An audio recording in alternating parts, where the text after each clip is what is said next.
Sentados mesmo com estão, estendo suas mãos, orar pela vida dele, receder pela vida desse guerreiro aqui, em nome de Jesus. Pai, em nome do Senhor Jesus, mais uma vez te louvo e te dou graças pela vida, Deus, do teu filho que o Senhor tem levantado, Deus, nessa casa de oração. Deus, como professor, como mestre, Deus, ensinando, Deus, o teu povo, instruindo o teu povo. E que nessa noite, Deus, o Senhor possa usá-lo, Deus, mais uma vez. Que o Senhor possa, Deus, usá-lo mais uma vez nessa noite para ministrar a palavra do Senhor aos nossos corações, à tua igreja, ao teu povo. Usa, Deus, a vida do teu servo. Abençoe, Deus, a cada dia. Pai, que em nome do Senhor Jesus, com graça, entendimento e sabedoria do Senhor na vida dele, Pai. Assim eu oro, te dando graças, em nome do Senhor Jesus. Graça e paz, povo de Deus. Eu agradeço a Deus por esta oportunidade. Também eu agradeço ao pastor Hernani por me colocar nessa responsabilidade mais uma vez. E como ele mencionou, Deus colocou no meu coração uma palavra que certamente essa palavra falou comigo e eu acredito veementemente que também falará com você nessa noite. Então, para isso, eu gostaria de convidá-los a abrir a palavra de Deus no livro de 2 Reis, no capítulo 8. 2 Reis, capítulo 8. Nós vamos ler 6 versículos inicialmente. Os primeiros 6. Isso aí. Quem encontrou, diz amém. Quem não encontrou, fala escola bíblica. Mechan, escola bíblica às 14 horas, aqui nessa casa de oração, que tem sido muito, muito bom. Temos aprendido bastante. Então, se você ainda não participa conosco, eu desafio a você e até ouso a falar que você está perdendo muito de aprendizado acerca da palavra de Deus.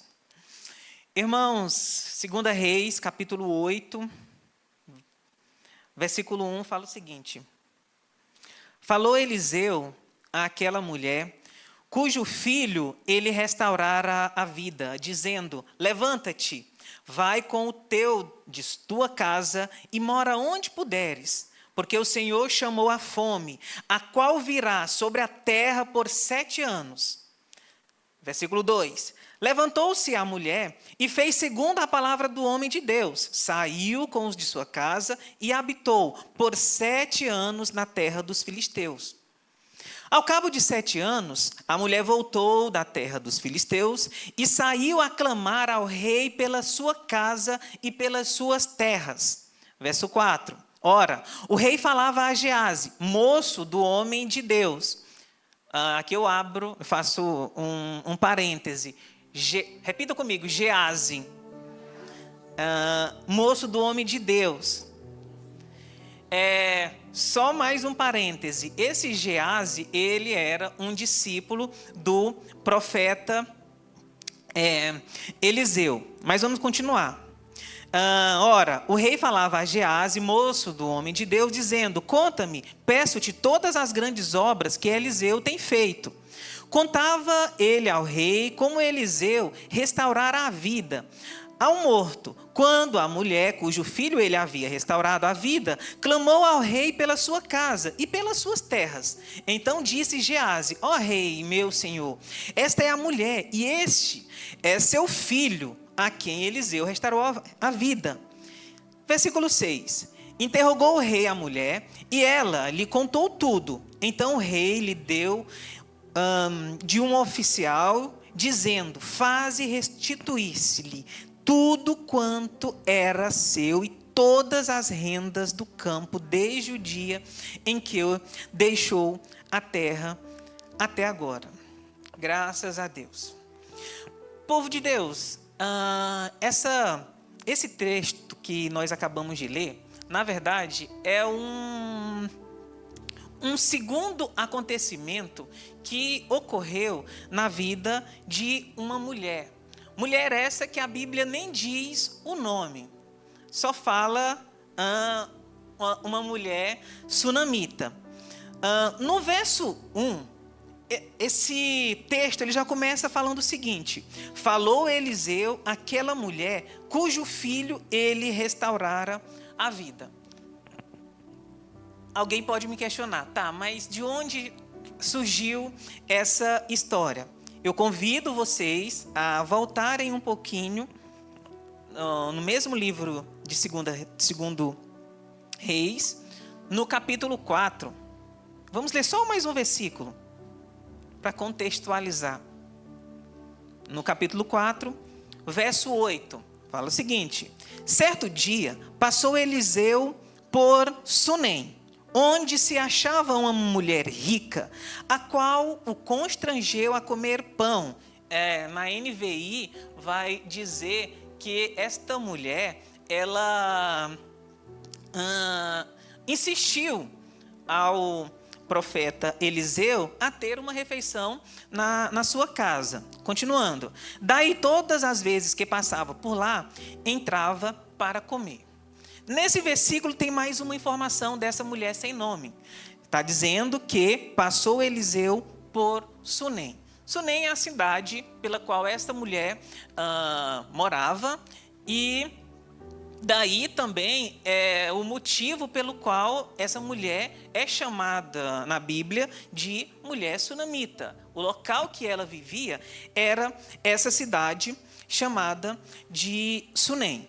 E como eu mencionei, a história dessa mulher, ela nos traz pelo menos duas reviravoltas, digamos assim, que claramente percebe que Deus restaurou muito daquilo que, de algum modo, ela havia perdido.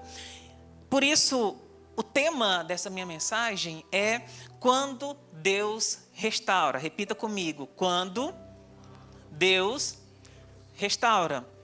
Vou resumir brevemente essa primeira restauração que aconteceu na vida de tal mulher. Essa mulher sunamita, nesse versículo que nós acabamos de ler, já fala duas informações: que ela vivia em Sunem e era uma mulher rica. Só que quando a gente observa, depois eu convido todos vocês a lerem toda a sua história, que está descrita aí no capítulo 4, do versículo 8 até o versículo 37. Vou resumir para vocês. Como o profeta Eliseu passava por essa cidade, Sunem, só reforçando, quem é o profeta Eliseu? Ele foi um discípulo do profeta Isaías. Ele viveu aproximadamente por volta de 870 a 780 anos antes de Cristo. E esse profeta passava nessa cidade e como essa mulher reconheceu como um homem de Deus, ficou insistindo para ele ter uma refeição na sua casa. E de tanto ela insistir, ele aceitou. Uma vez que ele fez essa refeição lá, toda vez que ele passava naquela cidade, parava lá em Sunem, na casa da sunamita, para ter uma refeição. E ela falou o seguinte, palavras minhas, né, mas são semelhantes que está na Bíblia, interpretação minha: meu marido, esse é um homem de Deus, façamos um quarto no terraço, e toda vez que ele passar por aqui com o seu servo, ele possa ficar nesse quarto. E ela foi até cuidadosa, colocou uma mesa, colocou um candeeiro, colocou uma cadeira, e para ele se hospedar. Acontece que o profeta Eliseu, juntamente com... Ele ficou muito agradecido por aquela mulher ter feito isso para ele. E ele perguntou: o que eu posso fazer para você? Aí ela disse: não, meu senhor, eu moro em um local, moro no meio do meu povo, para mim está tudo bem. Só que ele perguntou, Geazi, o seu servo: mas o que eu posso fazer para agradecer tamanha hospitalidade? Geazi falou para Eliseu: olha, eu percebi que ela não tem filho. Eu percebi isso. Aí o profeta Eliseu foi lá falar com ela. Olha, você vai ter um filho. Ela respondeu para ele, mas meu senhor, não brinca com tua serva. Não faz isso comigo. Que dá a entender que já tentava ter um filho há muito tempo. E o texto bíblico, ele vai dizer que o marido dessa mulher era uma pessoa mais velha, um homem mais velho. Não brinca comigo. Aí ele, não, daqui a 1 ano você vai ter um filho. E não é que ela teve um filho? Esse filho cresceu um pouco, só que em determinada circunstância, ele está com seu pai e sente uma dor de cabeça e fala, ai minha cabeça, ai minha cabeça. Ele acaba, um servo do Senhor leva ele para casa, o menino nos braços da mãe acaba morrendo.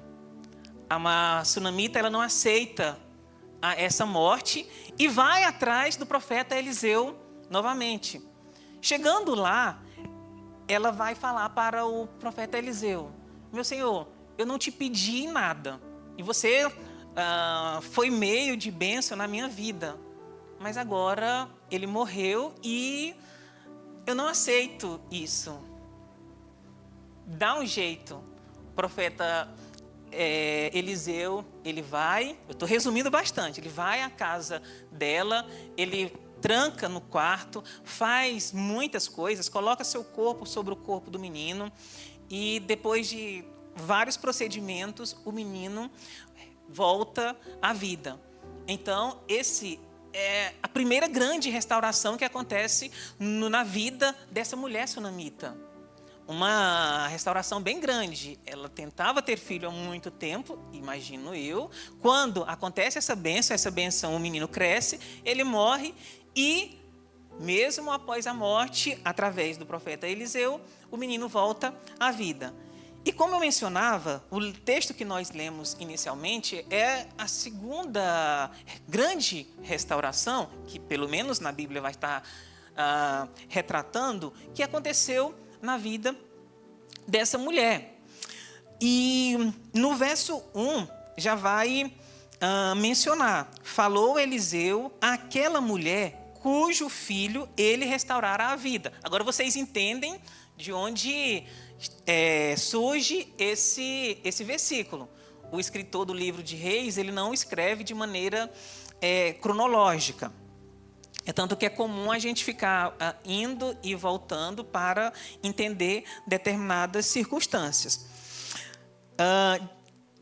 Dizendo, levanta-te, isso é o profeta Eliseu falando para a mulher, levanta-te, vai com os teus de tua casa e mora onde puderes, porque o Senhor chamou a fome, a qual virá sobre toda essa terra. E aqui, efetivamente, eu começo a minha ministração, nessa segunda restauração que acontece na vida da mulher. Meus queridos, às vezes, passamos por períodos muito difíceis, em que parece que é o fim. Só que, nessa noite eu te falo, não é o fim da história. Esse fim ainda não chegou. E nós temos pelo menos 4 grandes coisas que nós podemos aprender com essa segunda grande restauração que a mulher sunamita teve. Ela, quando a gente lê toda a sua história anteriormente, nós vamos perceber que era uma mulher obediente, que é uma mulher que atendia ao povo de Deus, era uma mulher de fé. Imagina só, um filho morto, ela foi atrás de um homem de Deus, atrás de ressurreição. Isso é um ato de fé. Ela confiava que um homem de Deus por intermédio dele, era possível uma restauração. Então, nós temos nesse texto que nós lemos, pelo menos 4 grandes aprendizados acerca da restauração que essa mulher teve. O primeiro aprendizado que dá para a gente perceber, que dá para a gente observar nela e levar também para a nossa vida, é o seguinte: confie a Deus os detalhes. Repita comigo: confie a Deus os detalhes. Falou Eliseu àquela mulher: levanta-te, vai com tua casa e mora onde puderes. Eliseu não está dando o endereço, não detalha, só está falando onde puderes. Meus queridos, nem sempre Deus ele vai revelar como e onde. Ele apenas orienta, vai. Imagina se fosse você nessa circunstância. Alguém falando para você: olha, nesse local vai ter muita fome. Então pega a tua família, pega o que você puder e leva e saia, vai para um lugar distante. E ela foi. Ela levantou-se e foi para uma terra, a terra dos filisteus. Eu fui pesquisar mais ou menos a distância que era Sunem até a terra dos filisteus. Sunem, meus queridos, é uma terra localizada no próximo ao vale de Jezreel, e na Bíblia nós vamos encontrar diversos acontecimentos históricos nesse local. Ficava nas proximidades do caminho da terra onde vocês vão lembrar, contar da história lá de 1 Reis, próximo ao Monte Carmelo, onde Elias teve um embate com aqueles 450 profetas de Baal. Vocês podem estar lendo toda essa história no capítulo 18, lá de 1 Reis. Sunem ficava nas proximidades do caminho que dava acesso a esse Monte Carmelo. Só para vocês terem noção, esse vale de Jezreel, no norte de Israel, para a terra dos filisteus, dá em torno de 100 quilômetros. Então a mulher saiu da sua terra, de Sunem, foi viver por 7 anos nesse local relativamente distante. Hoje em dia, com carro, com moto, a gente consegue tirar 100, 120 quilômetros, que é o que os estudiosos falam que em linha reta da distância, a gente consegue tirar em 1 hora. Mas imagina naquela época onde, se tivesse muito bem... fala que era uma mulher rica, então ela tinha muitos jumentos, algumas carroças. Mesmo assim, levar tudo é uma distância significativa, você, de jumento, rodar 100 quilômetros para fugir da fome, que o profeta Eliseu tinha falado. Ainda bem que essa mulher foi. O texto bíblico, em 2 Reis, lá no capítulo 6, vai falar um pouco da fome que teve lá no norte de Israel. E foi uma fome de filme de terror. Lá no capítulo 6, vai citar, por volta do versículo 28, vai citar que uma mãe chegou a cozinhar e comer um filho. Tamanha era a fome que abateu o norte de Israel naquele tempo. E aquela mulher, ela confiou, saiu durante esses 7 anos. Eu acredito que ela conseguiu passar bem esse período de fome intensa. Porque ela vai retornar e, como nós vamos ver daqui a pouco, ela teve a segunda grande restauração na sua vida. A mulher, ela poderia ter exigido mais informação. Mais informações, para onde é que eu vou? Mas ela simplesmente confiou. Ela confiou na palavra do homem de Deus, se levantou e fez segundo o que disseram. É o que está falando no versículo 1.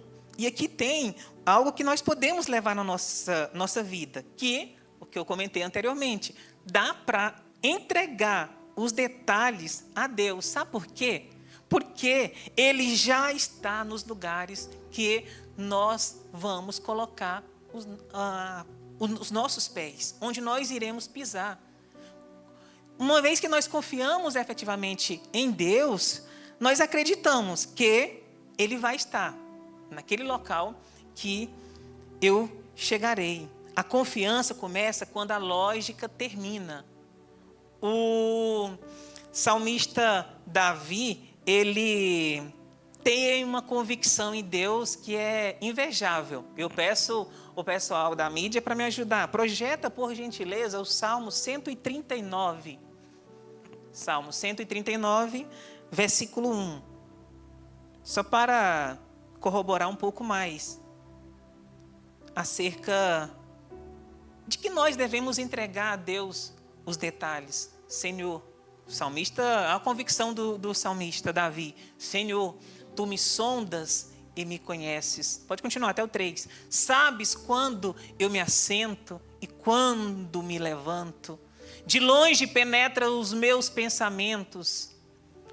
Esquadrinhas o meu andar e o meu deitar e conheces todos os meus caminhos. Devemos entregar a nossa confiança a Deus.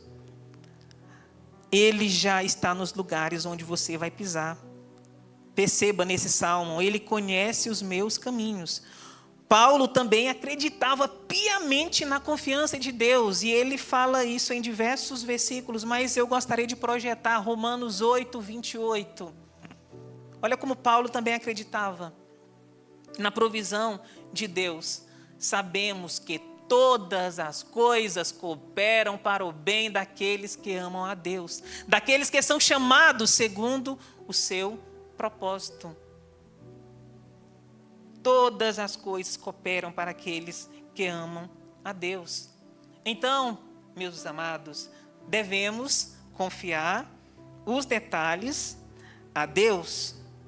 Tem mais uma coisa, segunda, que dá para aprender nessa segunda restauração que a sunamita teve. O desvio é apenas temporário. Repita comigo: o desvio é apenas temporário.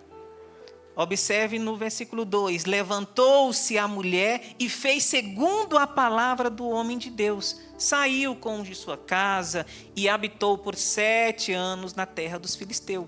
Ao cabo dos 7 anos, no versículo 3, a mulher voltou da terra dos filisteus. 7 anos longe de casa, um desvio, uma pausa.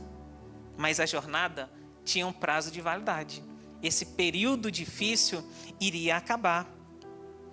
O tempo fora era necessário, mas era também passageiro.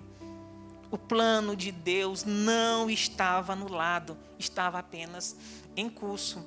2 Coríntios, no capítulo 4, versículo 17, vai dizer o seguinte: porque a nossa leve e momentânea tribulação produz para nós eterno peso de glória, acima de toda comparação, não atentando nós nas coisas que se veem, mas nas coisas que não se veem. As tribulações também são temporárias, elas são passageiras. Imagine o nosso coração, se o nosso coração não tiver batimentos, quando a gente observa, se alguém já teve a oportunidade de um hospital e observar aquele equipamento que mensura os batimentos do coração, se aquela linha ficar tênue, isso representa que o coração está parando. Tem que existir esses altos e baixos, mas a tribulação, ela vai ser passageira, ela vai ser temporária, ela não vai durar para sempre.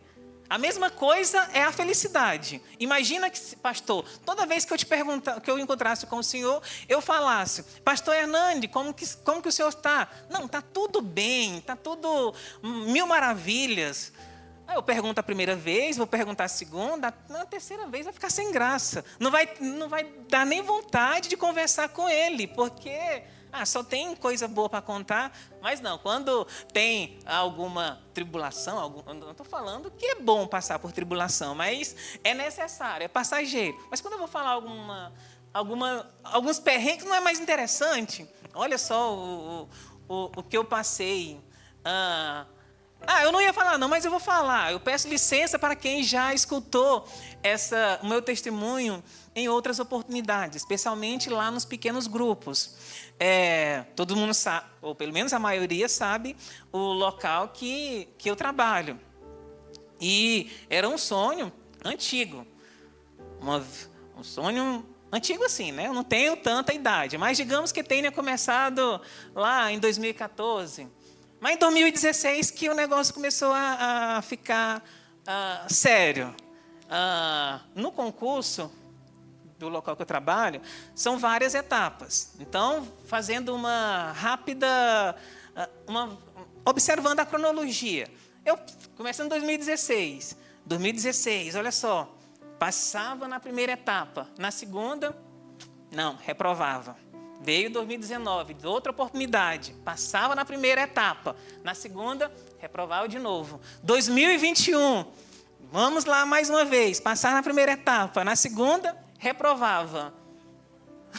Na 2022, eu estou falando aqui da segunda etapa. Não estou nem citando as vezes que eu nem passava da primeira etapa, né? Que ficava antes disso mesmo.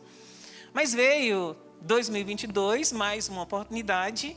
E quando as coisas é para acontecer, quando Deus fala, olha, vai ser agora, se tem um momento assim marcante na minha vida, que eu sei que foi providência divina, foi nesse último acontecimento. Passei pela primeira etapa, na segunda etapa, chegando na terceira etapa, a bendita banca faz uma confusão lá nos cálculos e fica por isso mesmo. Eu estava decepcionado das outras vezes, eu falei, não vou nem mexer. Meus irmãos, meus concorrentes entraram com recurso, e o recurso dos meus concorrentes foi analisado por um setor da universidade, e esse setor observou o erro de cálculo que a banca tinha feito. Se isso não for providência divina, eu não sei o que vai ser. Se não tivesse se os meus concorrentes não tivessem entrado com recurso, a vaga não teria ficado para mim. Mas quando Deus abre a porta, essa porta ela é completa. Mas vocês estão vendo que se eu falasse, não, no primeiro eu passei, no segundo eu passei, no terceiro eu passei, não teria nem graça. Seria algo, ou exibido. Perceba como esses momentos que a gente passa por dificuldades. Agora eu estou falando, agora eu estou sorrindo, mas quando eu reprovava lá, eu sei, a minha esposa também sabe, pegou parte desse período de como foi complicado. Mas a tristeza, a tribulação, ela é passageira. E, como eu mencionei, não é um erro no caminho de Deus. Está tudo em curso. Amém?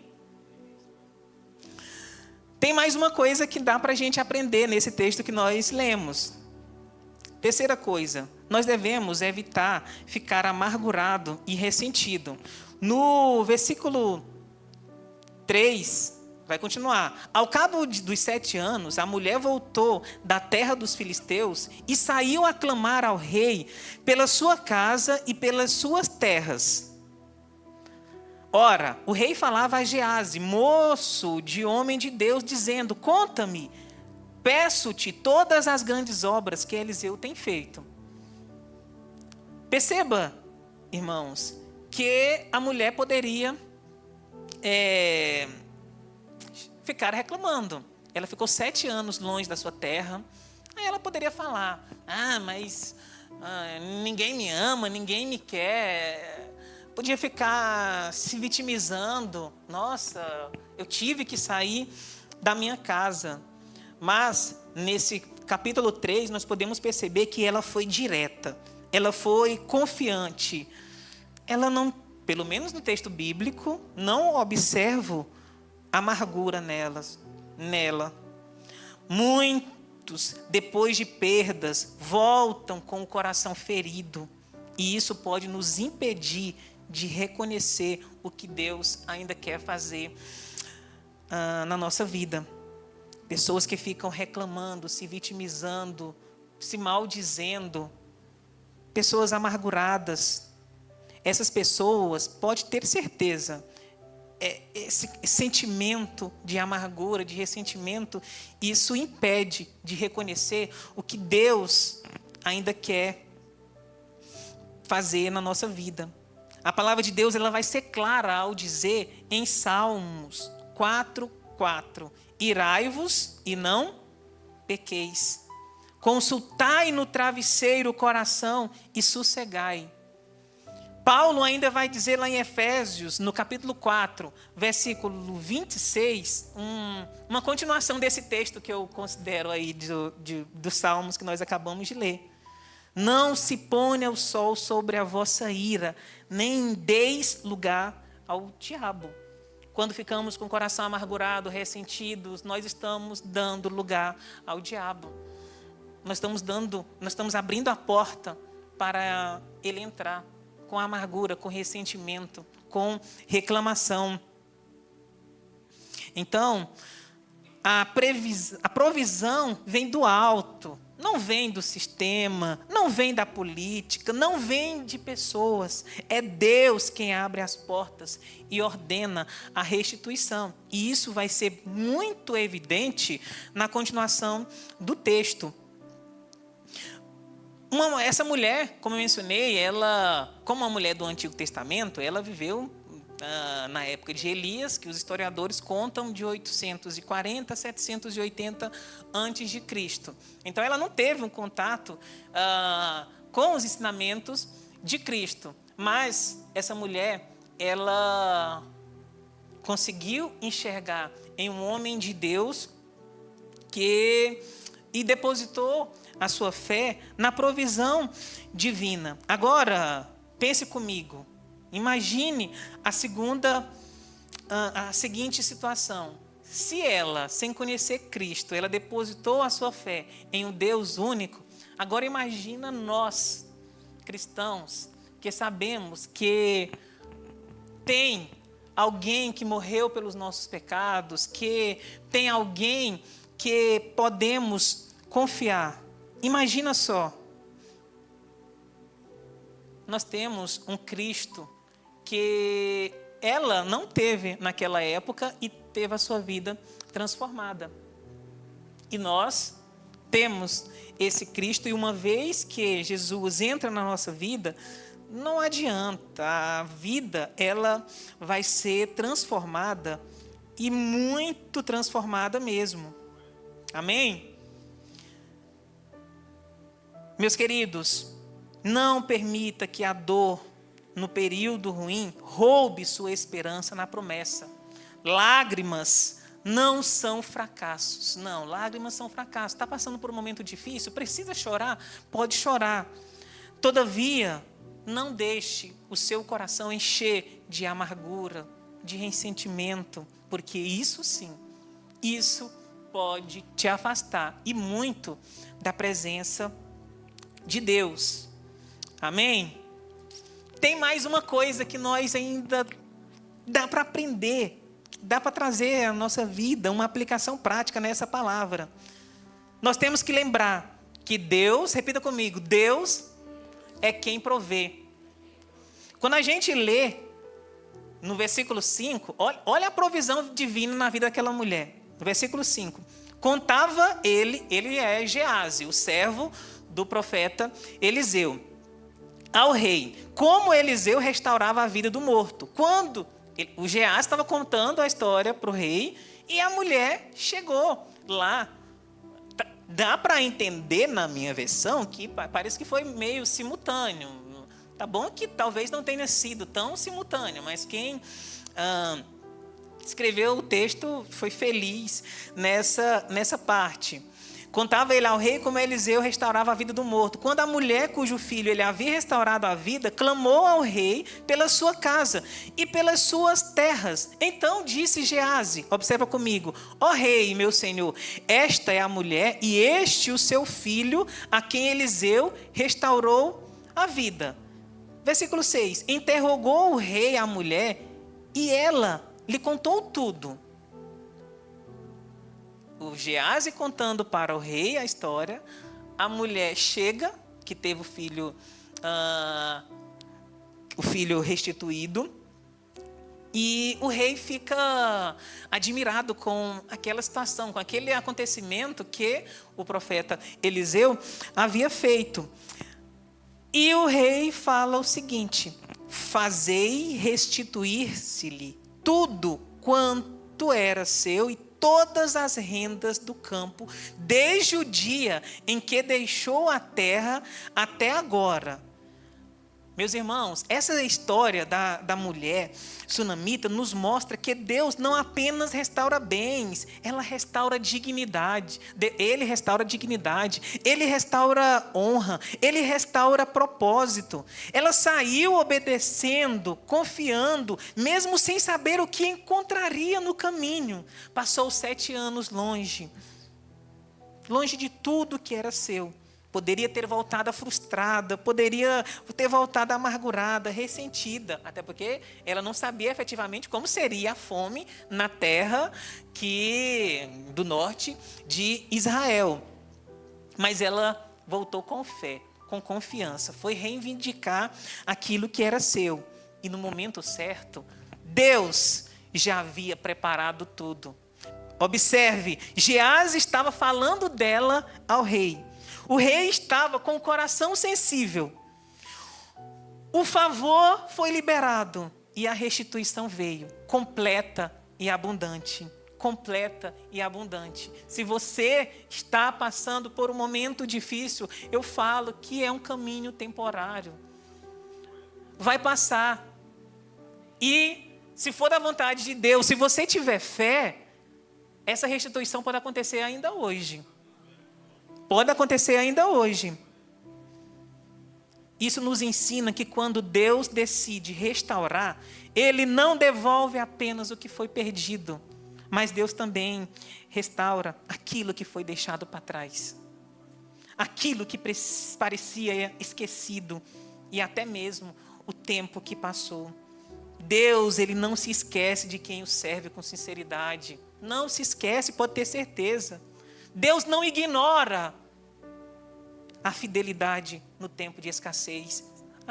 Está passando por um momento difícil, seja fiel. Deus também não ignora a obediência no meio da incerteza. A mulher não sabia o que iria encontrar lá, mas o profeta de Deus falou que para ela sair daquela terra de Sunem, que iria passar por um momento de grande tribulação. E ela obedeceu em meio à incerteza. E Deus, Ele não ignora a obediência no meio da incerteza. Deus também não ignora a esperança que resiste no silêncio. Com certeza, essa mulher naquela terra distante, ela passou por dias de tristeza. Mas ela, pelo menos ao ler, ao entender a Bíblia, não fala de reclamação, e sim de uma mulher de fé. Lembre-se, meus queridos, da mulher sunamita. O tempo da restituição vai chegar. E quando Deus restaurar, será mais do que você imaginou. E foi com essa mulher também.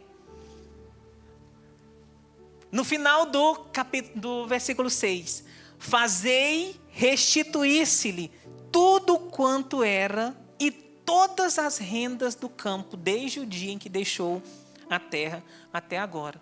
Isso aqui é algo também fenomenal, algo divino, porque não é comum um rei, após confiscar uma terra, devolver. Ainda mais de uma mulher. Ela foi lá reivindicar, como eu comentei, Geazi estava contando da história de como o filho dela tinha sido restituído, tinha sido ressuscitado. E o rei, ele com o seu coração aberto, acabou falando para os seus servos: olha, devolve para aquela mulher aquilo que ela perdeu. E não apenas isso, o tempo que ela ficou fora, todas as rendas do campo, desde o dia em que deixou a terra até agora. Eu tenho certeza que, se ela conseguisse, na cabeça dela, se eu conseguir, eu não tenho nada a perder, se eu conseguir a minha terra, já vai ser algo grandioso. E o rei ainda falou para ela, para os seus servos, restituir todas as rendas do campo, desde o dia que ela deixou. A restauração foi completa na vida daquela mulher pela segunda vez. Na primeira, tinha restituído a vida do filho dela. e agora restituiu as terras e também tudo aquilo que ela deixou de ganhar. O sobrenatural de Deus aconteceu naquela ocasião, porque não é comum o rei devolver terras depois de confiscado. Só que quando a gente lê o Salmo 34:10, a gente começa a entender melhor por que isso aconteceu. Projeta, por favor, 34:10. Os leõezinhos sofrem necessidade e passam fome. Porém, aos que buscam o Senhor, bem nenhum lhes faltará. Os que buscam ao Senhor, bem nenhum lhes faltará. Então, nós devemos buscar. Temos que crer, temos que confiar. O Deus da restituição está cuidando da sua história. Meus queridos, o rei naquela ocasião ficou sensível à história da mulher. Só que, se você tiver em um momento de perda, em um momento de tribulação, eu tenho mais uma informação para você. Aquele rei conseguiu transformar novamente a vida da mulher, conseguiu transformar a situação. Mas a palavra de Deus ainda não vai nos dizer que tem um rei que João vai falar lá em Apocalipse, que é maior do que esse aí. Rei dos reis e Senhor dos senhores. Se um rei fez aquilo na vida da mulher, imagina só o Rei dos reis e o Senhor dos senhores, que é Jesus Cristo, que é o que João vai estar falando lá em Apocalipse, no capítulo 17, no versículo 14. Rei dos reis e Senhor dos senhores. Então, se por acaso há algo que você precisa entregar a Deus, que você ainda não entendeu os detalhes, busque a esse Rei dos reis. Se você estiver passando por um desvio temporário e precisa lembrar que isso vai passar, vamos buscar o Rei dos reis. Se está lutando contra a amargura e precisa pedir um novo coração, busque o Rei dos reis. Precisa confiar em Deus, que Deus ele é a fonte e não os meios humanos. Busque esse Rei dos reis. Se você não fez um compromisso com esse rei, hoje você vai ter mais uma oportunidade de fazer um pacto com o Rei dos reis e do Senhor dos senhores. Um simples rei transformou a vida daquela mulher, da mulher sunamita, e nós temos oportunidade e acesso a esse Rei dos reis. A igreja de pé, por gentileza. Nós vamos ter agora a oportunidade de colocar as nossas tribulações, as nossas angústias, o nosso desvio temporário nas mãos de Deus. Tem algum pedido inicialmente? Vamos clamar a esse Rei dos reis, Senhor dos senhores.